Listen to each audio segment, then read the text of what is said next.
Մեզ մոտ եկել է 2020 թվականի արտադրության Kia K5 մեքենա, որի վրա կատարելու ենք մագի և շիթոք պրիբորի ռուսաֆիկացում։ Ավարտեցինք մեքենայի ռուսաֆիկացումը, այս պահին ունենք ամբողջությամբ ռուսերեն լեզվով մենյու, ավելացրել ենք նաև Yandex նավիգատոր և YouTube։ Երաժշտությունը լսելիս, երբ ուզում եք հետընթաց կատարել, էկրանից կորում է միայն պատկերը, երաժշտությունը մնում է միացրած։ Yandex նավիգատորը նույնպես աշխատում է գերազանց, կառավարվում է նաև Alisa-ով։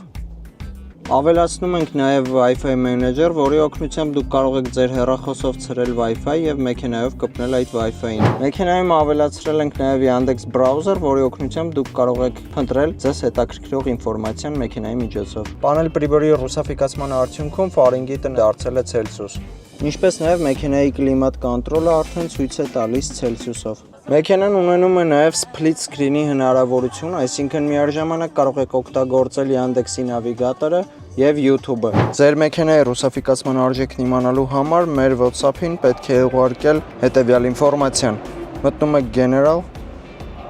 և բացված պատուհանում SV Info բաժինը նկարում ուղարկում եք մեր WhatsApp-ին։